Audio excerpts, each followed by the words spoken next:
네, 물질 추출론 13주차 두 번째 시간인데 우리 물질 추출론 강의로는 12-3강에 해당이 됩니다. 자, 그러면 12-3강 시작하도록 하겠습니다. 우리가 조금 전 시간에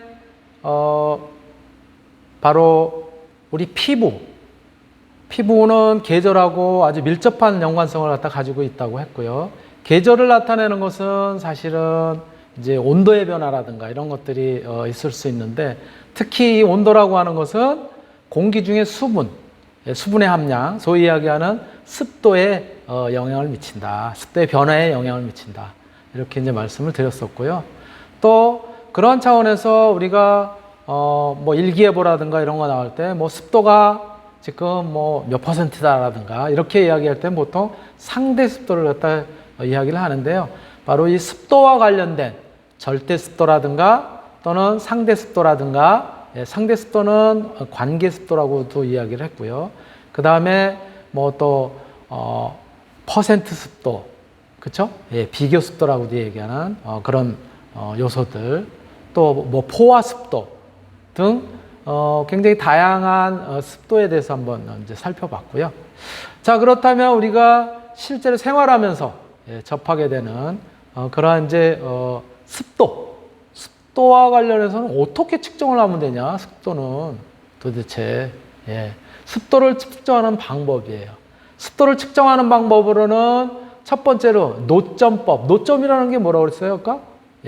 이슬점이라고도 표현한다고 했는데요. 즉 어떤 공기가 가지고 있는 수분이 온도가 점점 떨어지면 더 이상 공기가 이 수분을 더 이상 머금을 수가 없어가지고 막 응축이 되는 그 순간의 온도, 이것을 이제 노점, 이슬점이라고 얘기를 했는데, 그거를 갖다 우리가 측정함으로써 지금 습도가 얼마인지를 알 수가 있어요.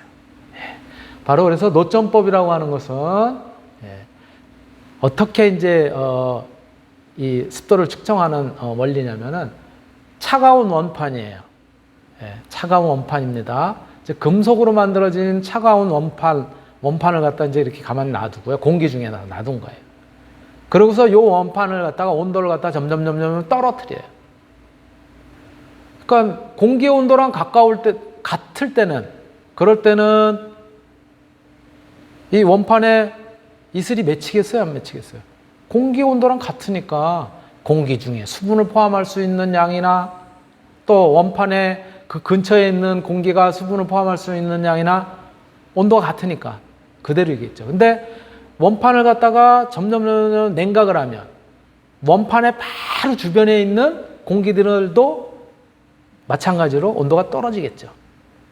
온도가 떨어진다는 거는 원판 바로 주변에 있는 공기의 온도가 떨어진다는 건, 공기의 온도가 떨어지면 수분을 더 이상 포함을 할 수가 없는 거예요.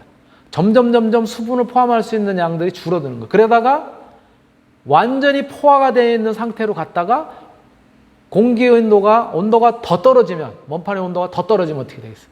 그 주변에 있었던 공기도 더 이상 이제는 수분을 포함할 수 없는 상태가 되면 어떻게 됐어요? 원판에 응축된 수분들이 나타나기 시작하겠죠. 바로 그것이 뭐라고요? 노점이에요, 노점. 즉 이슬점의 온도입니다. 그래서 차가운 원판을 놓고 원판의 온도를 갖다 냉각을 하면 원판에 수분이 응축되기 시작하는 그런 온도를 갖다 우리가 이제 측정을 할 수가 있는데, 즉 증기와 액상의 평형, 막 응축되려고 막 그러는 최대로 수분을 포함할 수 있는 그 온도를 노점이라고 얘기를 했고요. 이슬점이라고 얘기를 했고, 바로 이러한 이슬점을 알고 지금 처음에 공기 중에 바로 온도, 이런 것들을 알게 되면요. 그러면은 습도 도표에서 찾아서, 아까 뭐라 그랬냐면 일기압에서 공기와 물의 습도와 관련된 도표를 그로스 베너 습도 도표라고 얘기했는데 조금 뒤에 나와요. 이제 그 표에서 찾아서 그래서 바로 습도를 결정을 할 수가 있습니다. 두 번째는 뭐냐면 건습구 온도계법이에요. 건습구라는 게 뭐냐? 건구. 뭐냐면은 온도계가 있는데 그냥 말라있는 상태예요. 겉에가. 또 하나는 뭐냐면 또 하나의 온도계는 온도계를 뭘로 싸냐면 젖은, 젖은 헝겊이라든가 이런 걸로 싸는 거예요. 그럼 어떻게 될까요? 젖은 헝겊이 있는 쪽에서 수분이 자꾸 어떻게 되겠어요? 증발하겠죠. 증발을 하면 수분이 증발하면서 주변에부터 기와열을 뺏어서 증발을 하니까 온도가 어떻게 될까요? 떨어지겠죠. 그래서 이렇게 젖은 헝겊으로 쌓여 있는 쪽에 온도는 떨어지는데 바로 이것을 뭐라고 하냐면 젖은 헝겊으로 쌓여 있다, 젖어 있다라고 해서 습구 이렇게 표현합니다. 즉 물이 전혀 묻어 있지 않은 그러한 건조한 상태의 온도계의 온도하고 젖은 헝겊으로 쌓여져 있는 그 온도계의 온도, 즉 건구와 습구의 온도를 갖다가 읽게 되면은 자, 여기서 이제 보시는 것처럼 그림에도 그렇지 않아요? 똑같이 처음에는 똑같은 온도였었는데 저렇게 헝겊으로 젖은 헝겊으로 쌓여져 있으면은 점점 저 수분이 증발을 하면서 온도를 뺏게 열을 뺏어가니까는 나중에는 이렇게 바뀌겠죠. 그렇죠? 온도가 더 내려가겠지. 그래서 건습구 온도를 갖다 읽음으로써 요것을 갖다 요것도 표로 나와 있는 것들이 있어요. 그것으로부터 직접 구할 수도 있고요. 또는 아까 말씀드렸었던 것처럼 습도도표, 그로스베너 습도도표로부터 습구 온도에서 습구 온도가 지금 몇 도인지 그 습구 온도에서 포화냉각선 그 선을 갖다가 따라서 그래서 이제는 건구의 온도 의 교차점을 갖다 읽게 되면 그때 습도가 그 상태에서의 어떤 공기가 주어져 있는 상태에서의 습도예요. 그렇게 읽을 수가 있습니다. 이렇게 습도를 측정할 수 있는 방법이 있고요. 또 다른 방법으로는 이제 직접적으로 습도를 측정하는 방법이에요. 지금 말씀드렸었던 원판법이나 건습구 온도계법은 간접적으로 해서 그렇게 계산을 해야 되는데 직접적으로 측정할 수 있는 방법은 일정한 부피의 기체를 갖다가 장치에다가 집어넣으면 바로 습도가 바로 나오는 거예요. 그거 중에 가장 정확하고 또 옛날에 요즘은 안 씁니다. 불편하니까. 예전에 가장 많이 쓰였던 것이 뭐냐면 제일 처음에 있는 그림. 모발 습도계예요. 사람의 이 모발은요. 수분에 여러분들 아시잖아요. 그렇죠? 수분에 굉장히 민감합니다. 그렇죠? 조금만 습도가 높아지면 어떻게 돼요? 머리가 축 처지면서 그렇죠? 이 모발이 늘어나는 거예요. 그러니까 수분을 머금어서.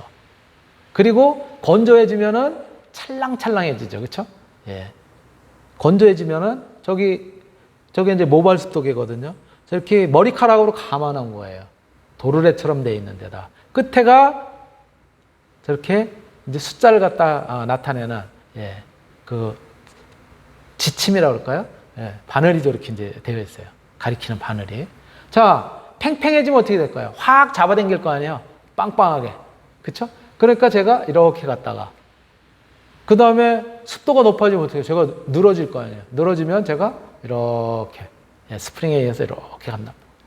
그래서 습도가 얼마인지를 갖다 측정하는 이제 그런 방법이고요. 모발 습도계. 그래서 머리카락은 수분을 함유하면은 늘어지고 건조해지면 수축하는 성질. 그것을 이용한 굉장히 정밀한 그런 이제 그 습도계예요.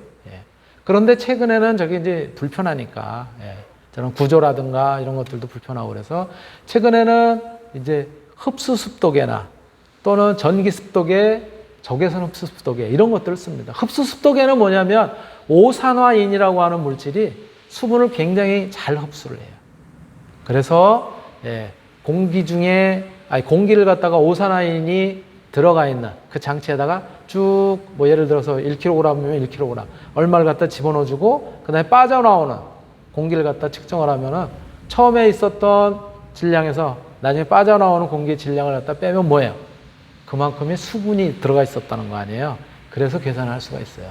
그래서 U자형 관에 일정량의 공기를 통과시켜서 흡수된 양이 얼마인지를 계산함으로써 즉 흡수된 수분의 양을 계산함으로써 습도를 갖다 계산할 수 있는 방법이고요. 세 번째는 전기 습도계는 염화 리튬의 방막의 전기 저항 이런 것들이 습도에 따라서 이제 전기 저항이 바뀌거든요. 그러한 성질을 갖다 활용을 해서 바로 이렇게 디지털 게이지로 직접 읽을 수 있는 방법이고요.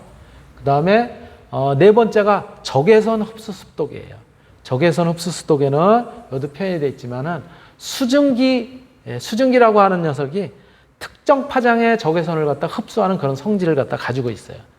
바로 그거를 이용을 해서 적외선 온도계도 있잖아요. 그런 것처럼 그렇게 직접적으로 습도를 갖다 측정하는 그런 방법이 있습니다. 이러한 다양한 유형의 그런 어떤 측정 방법이 실제로 응용이 되고 있고요. 이거 이외에도 또 이제 많이 있어요. 요즘은 뭐 어떤 전기전자적인 특성을 갖다 이용을 해서 그래서 어떤 뭐 전기 습도계가 아니라 전자 습도계 뭐 그런 유형도 있고요. 여러 가지가 있습니다. 자, 조금 아까 뭐라 하냐면 건구 즉 마른 상태의 온도계, 그 다음에 젖은 헝겊으로 둘러싸여 있는 습구의 온도계를 갖다가 읽어서 그래서 습도가 얼마인지도 알 수가 있다고 얘기를 했잖아요. 그런 거예요. 그걸 갖다 이 습도 도표로부터 알 수가 있고요. X축은 뭐냐? X축은 여기 뭐라고 써 있어요? temperature, 온도예요, 온도. Y축은 뭐냐? Y축이 오른쪽에 여기 나와 있는 게 뭐냐면은 습도를 나타내는 겁니다. 무슨 습도? 절대 습도를 나타내는 거예요. 그래서 온도에 따른 습도의 변화를 나타낸 것이 바로 이거고요. 이렇게 되어 있는 것이 뭐냐? 이렇게 되어 있는 거. 이렇게 되어 있는 것이 퍼센트 습도예요. 퍼센트 습도를 갖다 나타내요. 10%, 20%, 30%. 100%라는 게 뭐예요? 결국은 수분이 완전히 더 이상 들어갈 수 없게 꽉 차 있다. 즉 수분이 거의 포화 상태에 있는 그런 형태인 것이죠. 그런 형태고요. 그 다음에 이렇게 쭉 되어 있는 선 있잖아요. 이것이 뭐냐면 단열 냉각선이에요. 단열 냉각선. 어떤 것들을 갖다가 여러분들 단열 냉각선 어디서 들어본 거예요, 우리?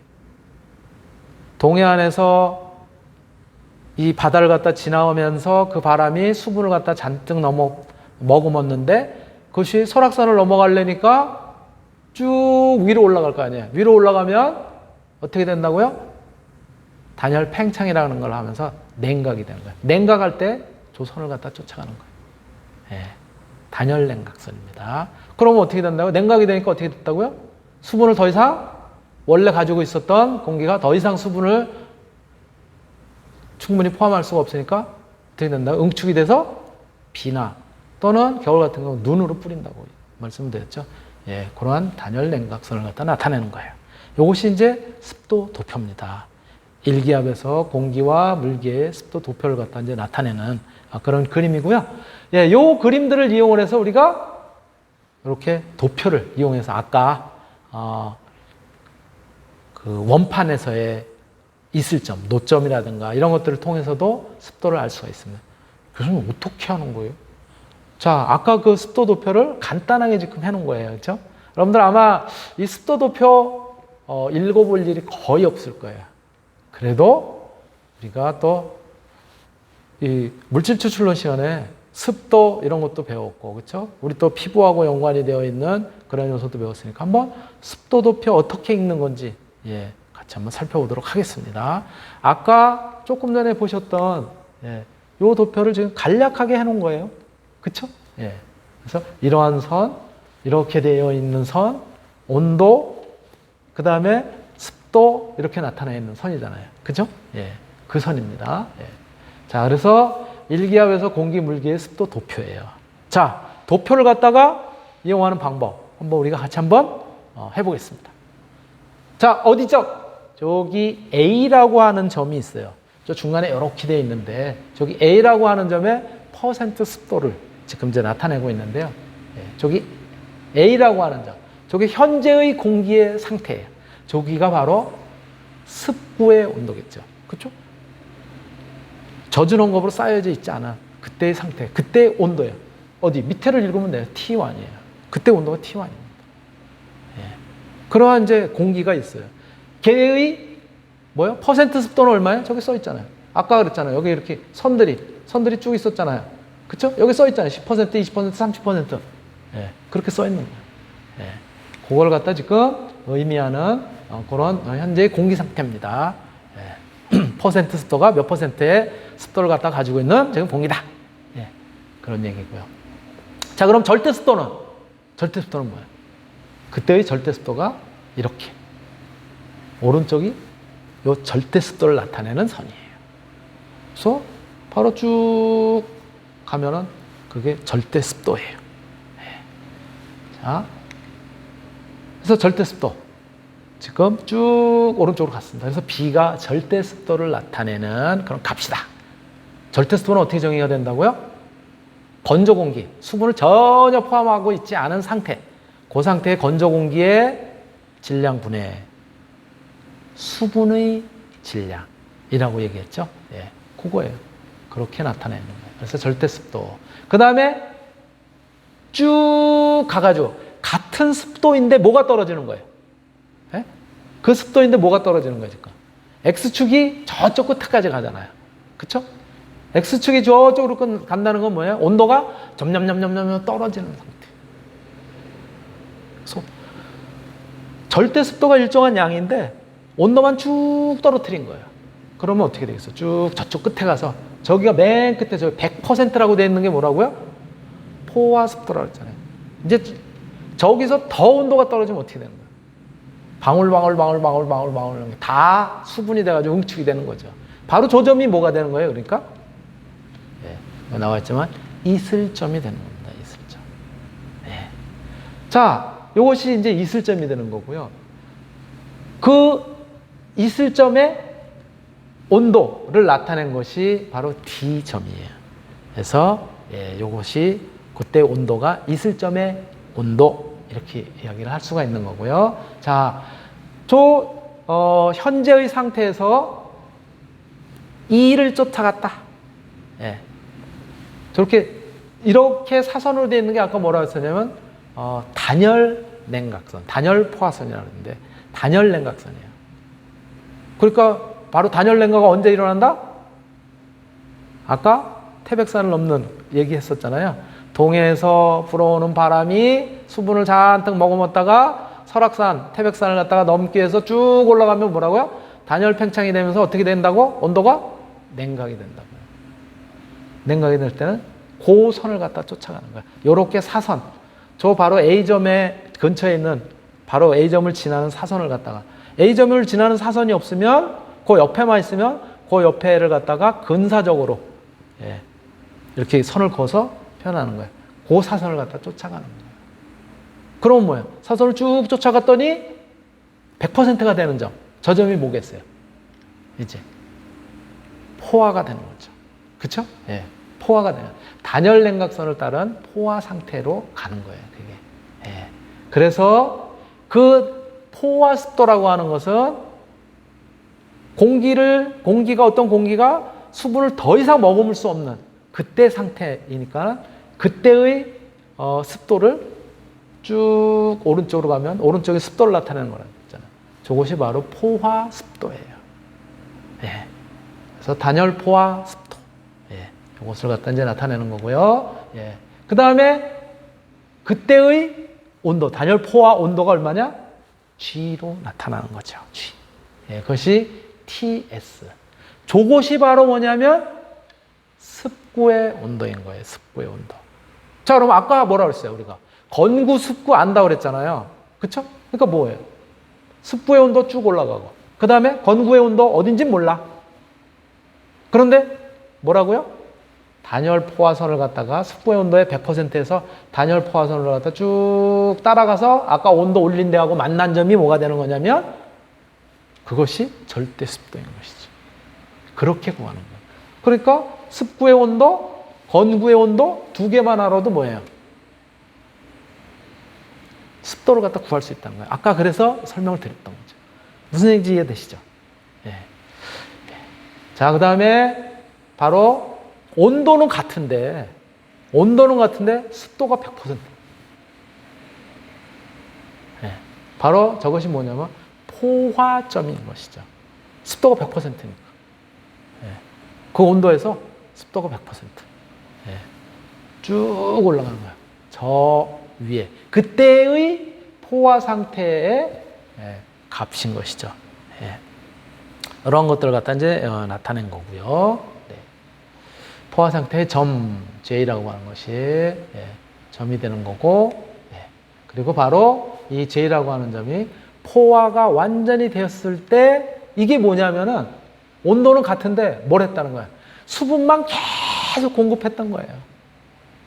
그러니까 어느 우리 이제 겨울 같은 경우 그렇잖아요. 가습기 틀어가지고 계속 수분을 갖다가 그쵸, 공급하잖아요. 그럼 어떻게 돼요? 여러분들 나중에 어떻게 돼요? 집에? 막 거울 같은데도 막 그냥 뭐 이렇게 그 방울방울 맺히고 계속 틀어온 경우 그게 이제 포화되어 있는 상태죠. 그때의 포화된 상태의 습도인 것이. 예. 바로 이것을 갖다 이제 나타내는 거예요. 예. 수분을 계속 공급했을 때만 저게 가능한 겁니다. 예. 그런 것들을 갖다가 우리 바로 이 습도 도표를 통해서 알 수가 있다라고 하는 점을 갖다 우리가 이제 같이 한번 살펴봤습니다. 네. 자, 그렇다면 아까 이제 건습구 온도계의 원리는 뭐 이미 이제 우리 배웠었잖아요. 그렇죠? 이렇게 습구의 온도계, 그 다음에 건구의 온도계 이런 것들이 이제 있단 말이에요. 그래서 습구의 온도계는 이렇게 젖은 헝겊으로 쌓아놓고 건구의 온도는 그냥 아무것도 안 쌓은 그냥 공기 중에 온도를 갖다 재는 거죠. 그러면 여기서는 습구의 경우에는 이 젖은 헝겊에서 꺼즈라고 얘기하죠. 거기서 수분이 자꾸 증발하면서 열을 갖다 뺏어가니까 기화열로 뺏어가니까 이렇게 온도가 떨어져요. 물의 증발과 함께 빼앗긴 만큼 열만큼 온도가 이제 내려가게 되는 거죠. 요거는 아까 습도 도표를 통해서도 우리가 알 수가 있고요. 또 습도 도표가 아니라 요즘은 아예 이렇게 건습구 온도표를 갖다 줘요. 저 온도계를 사면 그걸 갖다가 이제 여기다가 여러분들한테 이제 어떻게 하는 건지 그 방법을 갖다가 설명하기 위해서 이제 올려놨어요. 자, 건구의 온도가 지금 온도를 갖다 측정을 했더니 건구 젖어 있는 헝겊으로 싸지 않은 그 온도가 30도예요. 그리고 헝겊으로 쌓여져 있는 거기 그 온도계를 보니까는 27도야. 건구의 온도가 30도고 그 다음에 쌓여져 있는 습구의 온도가 27도예요. 그랬을 때 이 두 개의 온도 차가 얼마예요? 3도잖아요. 그렇죠? 쌓여져 있는 놈은 27도. 안 쌓여져 있고 공기만 그대로 그냥 측정이 된 거는 30도. 그랬으니까 이 두 개의 온도 차가 3도. 그런데 지금 저기 보면 뭐라 그래?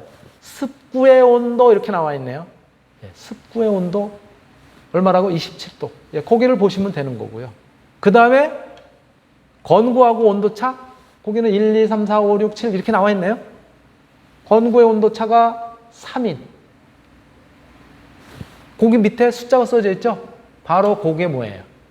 그게 습도를 갖다 나타내는 거예요. 그래서 습구가 27도인 부분에 가로선, 그 다음에 건구, 습구의 온도차가 3도씨인 고선. 그쵸? 78이라고 하는, 거기에 만나잖아요. 그쵸? 그래서 습도는 78%. 이렇게 바로 읽는 거예요.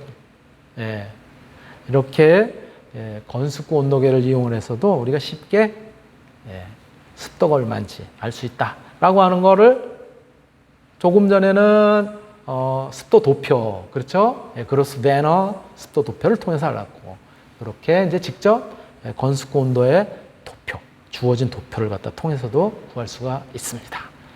바로 그렇게 구할 수가 있고요. 자, 그렇다면 여름에는 이게 온도도 높지만 습도도 높아요. 특히 꼭 여름이 아니더라도 지하실 같은 데는 수분이, 그쵸? 장난이 아니에요.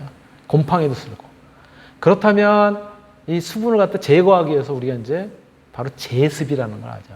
제습의 원리는 뭐 조금 뒤에 또 영상도 있겠지만 크게는 두 가지예요. 그래서 첫 번째 데시칸트 방식. 데시칸트 방식이라는 건 뭐냐면 제습제를 갖다 쓴 거예요. 그래서 제습제를 이용해서 공기 중에 수분을 갖다 흡수해서 제거하는 거예요. 여러분들 아주 쉽게는 물 먹는 하마, 또 뭐 김이라든가 또는 무슨 뭐 이제 과자라든가 이런 데 보면은 거기에 제습제 들어가 있죠. 실리카겔이라든가 이런 것들을 통해서 그 제거하는 방식인데요. 장단점이 요 데시칸트 방식은 요게 이제 전기적인 기계를 통해서도 이렇게 이제 할 수가 있어요. 그 안에 마찬가지 제습제를 집어넣고. 근데 요 제습제 장점은 뭐냐면 가볍고 컴팩트한 그런 형태들이 많아요. 우리 물 먹는 하마 간단하잖아요. 그렇죠? 예. 실온에 의한 제습 능력의 변화가 없기 때문에 1년 내내 사용할 수 있습니다. 소음도 없거나 굉장히 적은 그런 편이에요. 기계적이라고 하더라도 제습을 하는 거기 때문에 그 약품에 의해서 하는 거기 때문에 소음이 적어요. 단점은 뭐냐? 압축기, 우리 에어컨이라고 얘기하는데요. 에어컨 방식의 압축기식 제습기보다 전기요금, 여기에 들어가는 어떤 이제 제습제를 갖다가 뭐 이렇게 활용해 가지고 하는데 그것들은 24시간 켜놔야 되기 때문에 요금이 굉장히 많이 발생하고요. 높은 열이 이제 제습 과정에서 열이 발생할 수 있어요. 그래서 온도가 상승을 합니다. 이런 이제 데시칸트 방식이 있고요. 그 다음에 두 번째가 이제 압축기식이에요. 압축기라는 건 뭐냐면 우리가 이 에어컨이라고 생각하시면 돼요. 냉매를 압축하고 그 다음에 팽창시키고 그러는 과정에서 이제 냉각이 돼요. 바로 그렇게 만들어진 냉각 부위에 실내 공기를 갖다 부딪히면 아까 뭐라 그랬어요? 온도가 낮아지면 더 이상 수분을 머금을 수가 없는 이슬점에 이르면서 뭐라고요? 수분이 응축이 된다 그랬잖아요. 바로 그러한 형태로 수분을 응결을 해서 제거하는 방법이에요. 우리가 기계적으로는 가장 널리 사용되고 있는 방식이에요. 그런데 얘도 마찬가지 장단점이 있어요. 장점은 뭐냐? 제습하는 그런 이제 파워가 굉장히 강합니다. 그래서 제습 효율이 굉장히 높은 그런 형태고요. 데시칸트식 제습기보다 전기요금은 적습니다. 왜? 얘는 제습하고 나면은 더 이상 작동을 안 하니까. 온도가 높을수록 제습 능력이 뛰어납니다. 근데 단점이 있어요. 컴프레서가 탑재가 돼서 굉장히 크고 무거워요. 이 기계들은. 그렇죠? 제습기들 다 무겁습니다. 컴프레서가 꼭 거기 붙어 있었기 때문에 왜? 압축을 하고 팽창하는 과정에서 단열 팽창을 하면 아까 뭐라 그랬냐면은 응축이 된다. 그 온도가 떨어진다 그랬잖아요. 그러한 성질을 갖다 이용하는 거고요. 그 다음에 압축기가 시끄럽잖아요. 그렇죠? 막 돌아가는 그 소리가 진동도 있고 소음도 있어요. 온도가 낮아지면 온도가 낮은 상태에서는 제습 능력이 떨어집니다. 이러한 단점들을 갖다 이제 가지고 있는데요. 바로 이러한 압축기식 제습 방식이 이런 것들이죠. 습한 공기가 들어갔는데 어디에? 저 응축기라고 하는, 그쵸? 응축 상태에 온도가 낮은 그런 이제 냉각판에 부딪히면은 어떻게 되겠어요? 거기에서 응축이 돼가지고 떨어지겠죠, 그쵸? 그래서 떨어집니다. 저 파란 하늘색 판을 갖다가 통해가지고 떨어집니다. 물통에 떨어져요. 그쵸? 물통에 떨어져서 저거를 꼭 버려줘야 돼요. 나중에 주기적으로 물을 갖다 버리거나 아니면 호스를 연결해가지고 밖으로 빼내지 않으면 더 이상 이제 제습이 안 되겠죠. 그렇죠? 그리고 그렇게 제습이 되면 바로 건조한 공기가 다시 방 안에 이제 공급이 되는 거죠. 그래서 제습 과정이 습한 공기가 유입이 되고 냉각기 표면하고 접촉이 돼서 응축이 되고 그 다음에 이슬로 변환되면 그걸 갖다가 밖으로 이제 빼내고 그렇게 되면은 이렇게 수분이 제거가 된 공기가 안에 있기 때문에 우리가 에어컨을 갖다 활용을 해도 제습 이렇게 눌러놓으면 이러한 작용들이 안에서 일어나는 거예요.